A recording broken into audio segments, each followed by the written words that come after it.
네, 다섯 번째 과목입니다. 다섯 번째 과목은요, 건설 안전 기술인데 제가 손을 딱 폈습니다.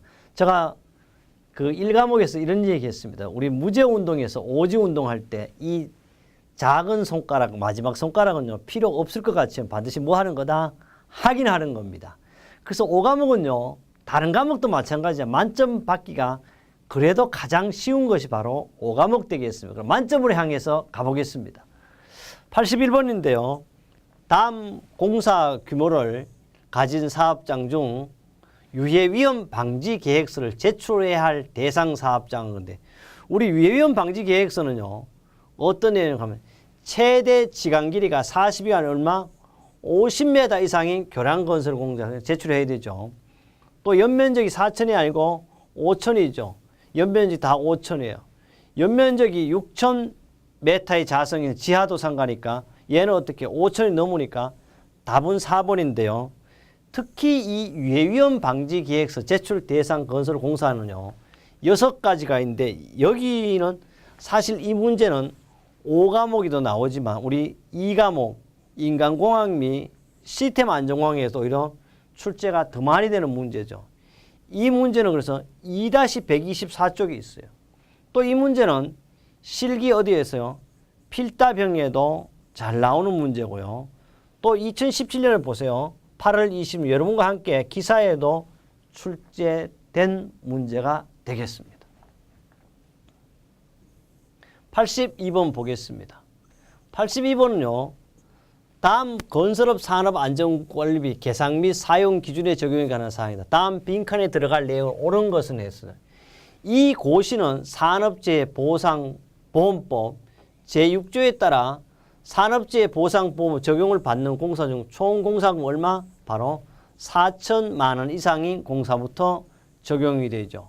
그래서 이 산업안전보건관리비는요, 여러분 4천만 원 공사부터 적용된다는 걸 꼭 기억하고 여기에 그 적용 범위를요, 제가 법을 그대로 옮겨놨습니다.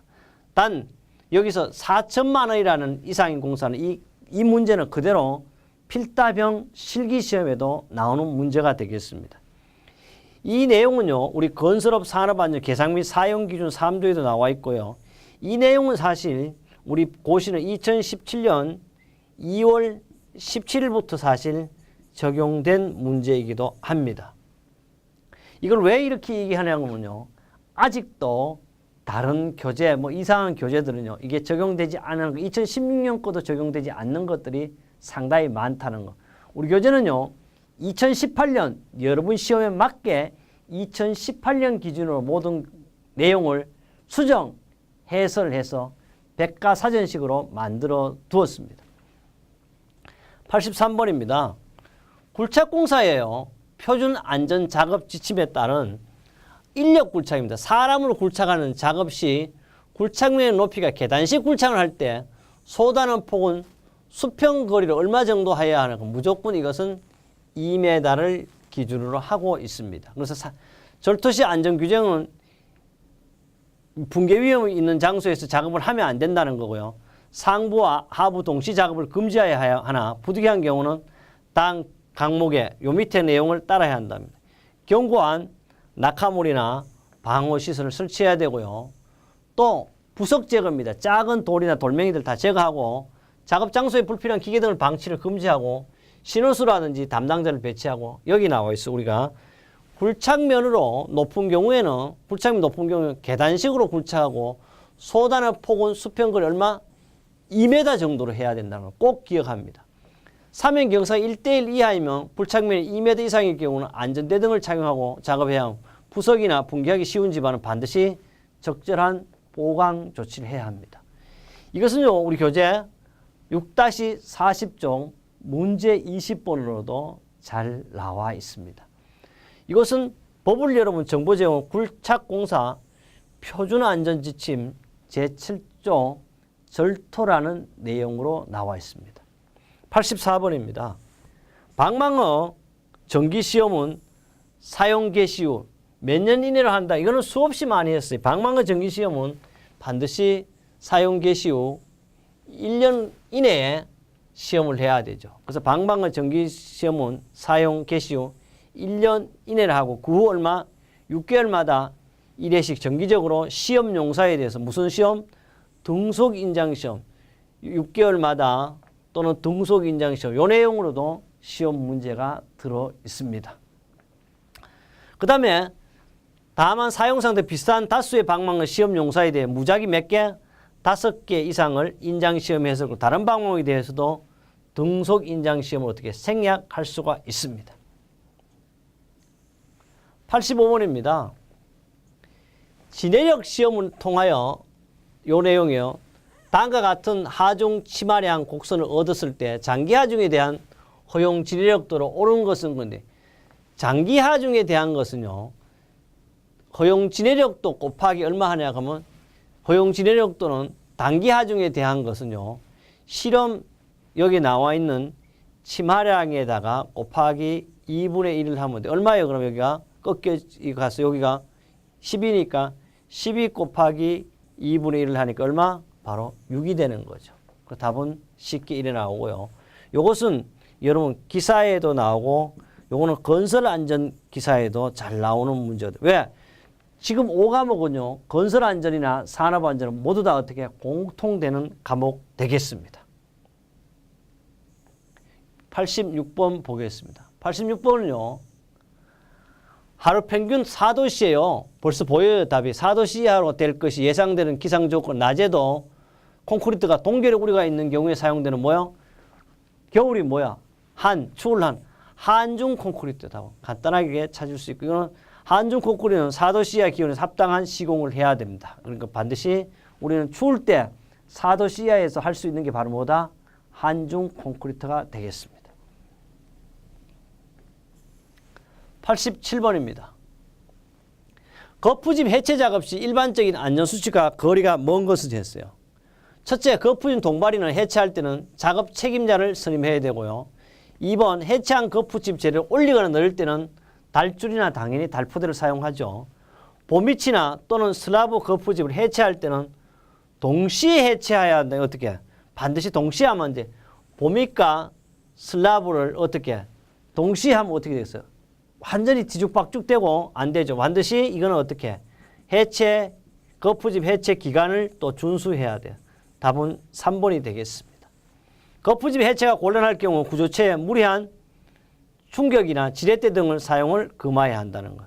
여기 해설을 했어요. 보트는 스로바 거푸 제거할 때 한쪽 먼저 해체한 후 다음 밧줄 등을 이용하여 묶어두고 다른 한쪽을 서서히 해체한 다음 천천히 어떻게 달아 내려 거푸집 상호는 보호는 물론 거푸집 낙하 충격으로 인한 작업원의 돌발적 재해를 방지해야 되고요. 우리 6-116조 거푸집 해체 시 안전수칙이라든지 또는 법 산업안전보건 기준에 관한 규칙 336조에도 잘 나와 있습니다. 88번입니다. 역시 거푸집에 대한 거예요. 거푸집, 동바리 등을 조립할 경우 준수사항으로 옳지 않는 겁니다. 첫째, 강제와 강제의 접속부 및 교차부는 볼트라든지 클램프 등 전용 철문을 사용하여 단단히 연결해야 될 거고요. 동바리로 사용되는 강간은 파이프 서포트는 제외하되 높이 2m 이내마다 수평 연결재 역시 2개 방향으로 만들고 수평 연결재의 변이를 방지해야 됩니다. 3번입니다. 동바리 이음은 맞대니 이음으로 하고 장부 이음으로 적용 절대 금한다. 틀렸죠. 왜? 동바리 이음은 두 가지밖에 없어. 맞대니 이음 또는 장부 이음으로 하는 걸 원칙으로 합니다. 틀렸고요. 답이 3번 되겠습니다. 거푸집이 곡면인 경우에는 버팀대 부차라든지 또는 그 부분지 부상 또는 방지하기 위한 조치를 해야 됩니다. 그 다음 쭉 가면요. 89번 보겠습니다. 화물 취급 작업 중 화물 적재시 준수해야 할 사항으로 옳지 않는 거예요. 첫째, 화물은요. 치마 우려가 없는 튼튼한 기반 위에 적재해야 돼요. 중량 화물은 공간의 효율성을 고려하여 건물의 칸막이나 벽에 기대면 안 된다. 왜? 집 전체가 넘어질 수가 있어요. 답은 2번이고요. 불안전할 정도로 높이 쌓아 올리지 말 것, 하중이 한쪽으로 치우치지 않도록 쌓아야 됩니다. 그래서 화물에 적재할 준수사항을 해설로서 만들어 두었습니다. 그 다음 90번 보겠습니다. 90번은요. 다음 건설기계 중 360도 회전 작업이 불가능한 거예요. 360도 다 되는데요. 타워 크레인 어때요? 딱 보면 360도 되고 있어요. 크롤로크린도 360도 이렇게 올라가 있죠. 됩니다. 가이드렉도 딱 이렇게 360도 돼요. 삼각대를 모르고 말 그대로 삼각형밖에 안 돼요. 그럼 얼마? 270도밖에 안 되죠. 답은 바로 4번이 되겠습니다. 여기 있어요. 작업 회전 반경은 270도 정도로 가이드렉과 성능은 거의 같으나 어쨌든 360도가 안 되는 건 뭐다? 삼각 대립이 되겠습니다. 91번입니다. 다음 빈칸에 알맞는 숫자를 순서대로 옳게 나타내는 것은 지금은 이제 숫자가 또 많이 나오고요. 이것은 필답형 시험에도 이런 형태가 나오고 작업형 시험에도 이런 형태의 문제가 있습니다. 다음 빈칸에 알맞는 숫자를 순서대로 옳게 나타낸 것은 강간비계의 띠장 간격은요. 얼마? 1.5m 이하로 설치하되 첫 번째 띠장은 지상으로부터 얼마? 추락이라든지 기준하는 거 2m 이하의 위치에 설치한다. 이게 강간비계의 띠장 간격 산업안전보건 기준에 관한 규칙에 적용된 내용이 되겠습니다. 보겠습니다. 띠장 간격은 1.5m 이하로 해야 되고요. 지상 첫 번째 띠장은 얼마? 2m 이하의 위치에 설치하는 걸 원칙으로 하고 우리 교재 6-99 합격 날개, 합격 예측 관련 법규도 있고 또 2017년 3월 5일 2017년 여러분이 시험 볼 때는 기사에서도 동시에 이 문제가 출제되었습니다. 92번입니다. 다음 건설 현장의 추락재해를 떨어지는 걸 방지하기 위한 사항 중 빈칸에 들어갈 내용을 옳은 것은 사업주는 또 높이 깊이가 얼마? 항상 추락에 대한 것은 2m를 기준하죠. 초과한 장소에 작업하는 경우 해당 작업에 종사하는 근로자의 안전을 승강하기 위해 건설 작업용 리프트 등의 설비를 설치하는데 승강 설비를 설치하는 것이 작업의 성질상 곤란한 경우 그래야 하지 않아야 한다고. 결론은 뭐예요? 건설 작업의 설치 높이도 높이나 깊이 기준도 얼마? 2m를 기준한다는 걸 기억해야 되겠습니다. 이거는 법 46조의 승강 설비의 설치로 명쾌하게 법으로도 나와 있습니다. 93번 보겠습니다. 비계입니다.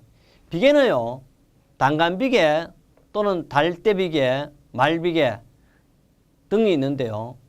단 비계의 높이가 2m 이상인 작업 장소에 적합한 작업 발판을 포은 건데 우리는 작업 발판을 포은 특별한 말이 없으면 40cm예요. 그러나 20cm일 경우에 있어. 달비계라든지 이런 게 높이가 얼마? 5m 이상인 게 그러니까 이게 달자를 빼고 비계의 높이가 5m 이상인 경우는 20cm. 또 30cm가 있어요. 슬레이트라든지 선라이트 지붕 위에서 할 때는 바로 얼마요? 30cm입니다. 그래서 비계는 특별한 말이 없으면 40cm야. 그러나 높이가 비계의 높이가 5m 이상인 때라 그러면 20cm고 선라이트이라든지 지붕 위에서 작업할 때는 30cm가 되겠습니다. 슬레이트 지붕이죠. 지붕도 다 지붕이 아니고. 94번입니다. 다음과 같은 조건에서 방망사의 신품에 대한 최소 인정 강도 오른 것은 그물코의 크기는 가로 세로 얼마? 10cm이고 매듭 방망일 때는 볼 필요 없죠. 200kg이 되겠습니다. 조금 더 여기에요. 설명을 해 두었습니다.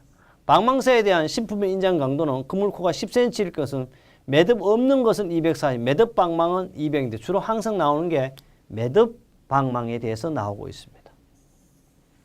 95번입니다. 또 갈로속이죠. 거푸짐, 동바리 등을 조립할 때는 동바리로 사용하는 파이프 서포트의 기둥에 대해서는 다음 항목이 정하는 바에 의해 설치 빈칸에 들어갈 내용으로 옳은 것은 여기서 알아둘 거 있어요. 파이프 서포트 몇 개, 어떠한 경우라도 3개 이상 이어서 사용하지 않도록 해야 돼요. 파이프 서포트를 몇 개, 4개 이상 볼트 또는 전용 철문을 할 때는 어떻게 해? 4개 이상의 볼트 또는 전용 철문을 사용하여 이어야 되겠습니다. 이 내용을 법을 그대로 옮겨 나왔어요. 파이프 서포트는 3개 이상 이어서 사용하지 않죠. 또 4개 이상 볼트 전용 철문을 반드시 사용해야 된다는 걸 알아두어야 했어요. 그 외에도요. 다음 시험을 대비한다면 높이가 3.5m 초과할 경우는 높이 2m 이내마다 수평 연결제를 어떻게 2개 방향을 만들고 수평 연결제 변형하는 걸 방지해야 되겠습니다. 96번입니다. 터널 계측과 계측 관리 및 이상 발견 시 조치에 관한 설명은 옳지 않는 것은 그래요. 답을 바로 볼 수 있어요. 소크리트가 벗겨지면 두께를 감소시키고 뿜어붙이기를 금하면 안 돼. 뿜어붙이 해야 되죠. 뿜어붙이 금하면 어떻게 해? 얇은 거 그대로 쓰겠다. 그래서 답은 1번이 벌써 틀렸어요. 그 다음에 터널 계측 관리는 일상 계측과 대표 계측으로 일상 계측과 대표 계측으로 나누고요. 그 다음 볼트의 충격이 증가하여 지압판이 휘게 되면 추가 볼트를 시공하고 지중별이가 크게 되고 이완 영역이 이상하게 넓어지면 추가 볼트를 시공합니다. 그래서 소크리트가 벗겨지면 반드시 두께를 늘려야 합니다. 97번인데요. 작업장에 바닥이라든지 도로 및 통로 등에 낙하물이 근로자에게 위험을 미칠 우려가 있는 경우에 필요한 조치 및 준수사항을 옳지 않는 것을 했어요. 이럴 때는 반드시 수직 보호망 또는 방어 선반을 설치해야 하고요. 출입 금지 구역도 설치해야 합니다. 근로자 외에 못 들어오게 해야 되죠. 낙하물 방지망 수평면의 각도는 20도 이하, 30도 이하로 유지해야 돼요. 낙하물 방지망 높이 얼마냐 그러면 15m가 아니고 10m 이내마다 설치해야 돼요. 그래서 여기 그림으로 했어요. 내민 길이는 2m 이상이에요.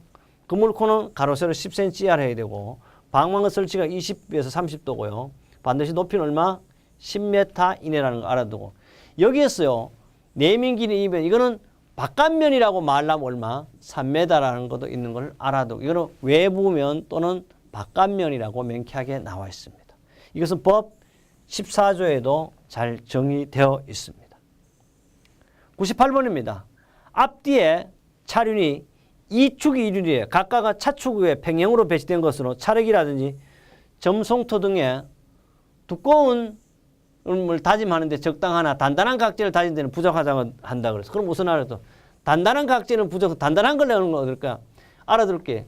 항상 요놈도 아니고 텐덤인데 이 답은요. 요게 없네.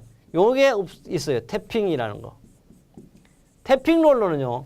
여기에다가 뭘 박아내냐 하면 여기에다가 요철을 이렇게 박아놨어. 이렇게. 그래 이거는 단단한 각재를 할 때 말하면 태핑이 되겠고 그냥 다진 데는 텐덤이 되겠습니다. 여기 답은 텐덤이죠. 이건 도로용 롤러를 말하고 이륜으로 구성되어 있고 아스팔트 포장 끝손질 점송토 다짐에도 사용되는 게 바로 텐덤 롤러가 되겠습니다. 99번째입니다. 리프트입니다. 리프트의 안전장치에 해당되지 않는 것은 리프트는요. 건강방지장치, 비상정지장치, 가바방지 조석기는요. 사실 이거는 2017년 3월 3일 이후로 이게 사실 없어졌어요. 이걸 가지고 이거는 승강기의 방호 장치인데 이 조석기를 다른 말로 하면 요 사이는 뭐라 그러나 하면 속도 조절기. 여러분 참고로 알아두면 되겠습니다. 그러면 이 문제도 사실 개정되기 전에 나온 문제다 이런 겁니다. 그래서 이걸 가지고 이제 조석기는 속도 조절기 제가 해놨어요. 조석기는 속도 조절기로서 승강기의 안전장치가 되겠습니다. 100번입니다. 100번은요. 건설 현장에서 근로자가 안전하게 통행할 수 있도록 통로에 설치한 조명의 조도 기준은 근데 얼마? 우리는 75룩스인데요. 이건 2번이고요. 그 다음에 알아둘 게 있어요. 우리는 조도는 4가지로 기준하고 이거는 시험에 항상 나오죠. 첫째, 초정밀자금 얼마? 750럭스 이상이고 두 번째, 정밀자금 얼마요? 300럭스 이상이에요. 그 다음에 세 번째, 보통 작업은 얼마요? 150럭스 있어요. 이 보통 작업을 가지고 아직도 일반 작업이라고도 오래 나오는 경우도 있습니다. 옛날에는 법이 바뀌기 전에는 보통을 일반이라고 그랬어요. 그 다음에 특별한 말이 없으면 그 밖의 작업 혹은 기타 작업에는 얼마? 75럭스. 그래서 우리는 일반적인 모든 작업에는 기타 작업입니다. 기타 작업은 보통 작업을 뺀 75럭스가 되겠습니다. 이렇게 해서요. 우리는 2017년 제3회 8월 26일이었습니다.